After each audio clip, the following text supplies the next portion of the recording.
गंगा नदी को हम बेसिक समझेंगे। देखते हैं गंगा नदी का निर्माण किस तरीका से होता है।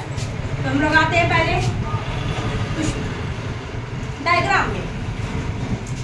तो सबसे पहले गंगा नदी की मुख्यधारा भागीरथी के बारे में समझते हैं। भागीरथी कहाँ से निकलती है? गंगोत्री हिमनद गोमुख से निकलती है। गंगोत्री हिमनद जो गोमुख से निकलती है भागीरथी, और इस भागीरथी में कतलिंग हिमनद से निकलने वाली नदी भील गंगा आकर मिलती है। भागीरथी में भील गंगा आकर मिलती है और यहाँ पे एक बांध का निर्माण होता है जिसे टिहरी बांध कहते हैं, जो उत्तराखंड में है और सबसे ऊंचा बांध है। आगे भागीरथी आगे बढ़ती जाती है। अब हम देखते हैं अलकनंदा के बारे में। तो अलकनंदा के बारे में देखते हैं पहले हम। तो तत्वपद हिमनद जो बद्रीनाथ है, वहाँ से तत्वपद हिमनद बद्रीनाथ से अलकनंदा निकलती है, इसे विष्णु गंगा भी कहा जाता है।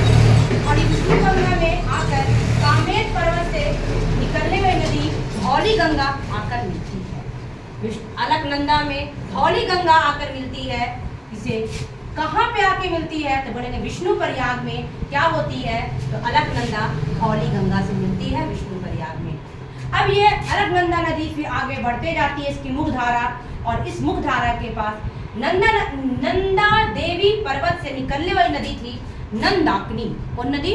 नंदाकिनी। नंदा देवी पर्वत से निकलने वाली नदी नंदाकिनी, इसकी धारा बहते हुए अलकनंदा से मिलती है। कहाँ मिलती है? नंद प्रयाग में। कहाँ मिलती है? नंद प्रयाग में। और फिर ये अलकनंदा नदी आगे बढ़ते जाती है। पिंडारी हिमनद से निकलने वाली जो नदी है पिंडारी नदी, इसे कर्ण गंगा भी कहते हैं, ये आगे बढ़ती है और अलकनंदा से मिलती है। कहाँ मिलती है? कर्ण प्रयाग में। उसके बाद अलकनंदा नदी आगे बढ़ते जाती है और यहाँ चौराबाड़ी हिमनद, इसे केदारनाथ जो एरिया है वहाँ से निकलती है। कौन नदी निकलती है? मंदाकिनी नदी निकलती है और अलकनंदा में मिल जाती है।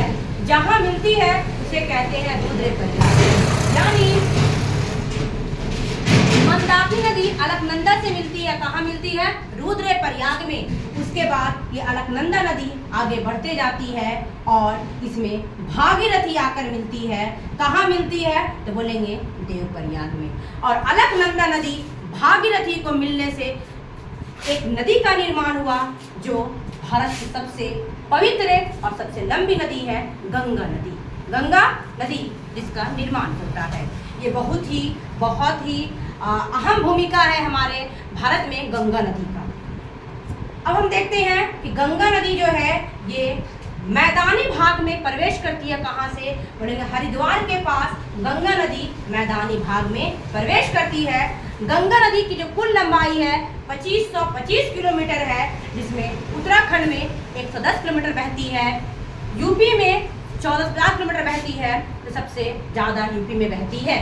बिहार में 405 किलोमीटर बहती है और झारखंड में 40 किलोमीटर बहती है। उसके बाद पश्चिम बंगाल में 520 किलोमीटर बहती है और बहते हुए ये दो धाराओं में बढ़ जाती है। गंगा नदी पश्चिम बंगाल से बहती हुई फरक्का होते हुए ये क्या होती है? बोलेंगे बांग्लादेश में प्रवेश करती है और वहाँ उसे पद्मा के नाम से पुकारा जाता है।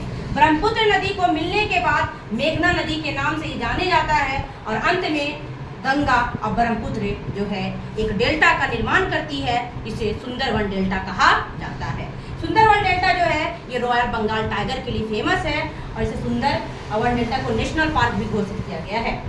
इसके बाद यहाँ ये सुंदरवन डेल्टा का निर्माण करने के बाद ये बंगाल की खाड़ी में मिल जाती है। इस प्रकार क्या हुआ कि ये गंगा नदी बनी और समुद्र में विलीन हो गई, बंगाल की खाड़ी में विलीन हो गई। गंगा नदी जो है वो पूर्व की ओर बहती है। आप देख रहे हैं कि किस ओर?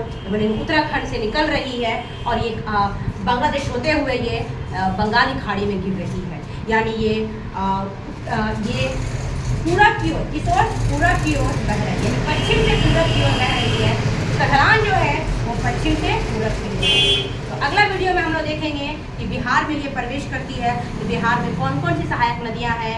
सहायक नदी के बारे में देखेंगे कि कहाँ पर यमुना नदी मिलती है, कहाँ पर इसमें उत्तर से आने वाली नदियाँ कौन कौन से, दक्षिण से आने वाली नदियाँ कौन कौन से हैं। इस तरीके से हम अगले वीडियो में इसको देखेंगे किस किस तरीके से इसमें और नदी आके सहायक नदियाँ दिखती हैं। Thank you for watching video.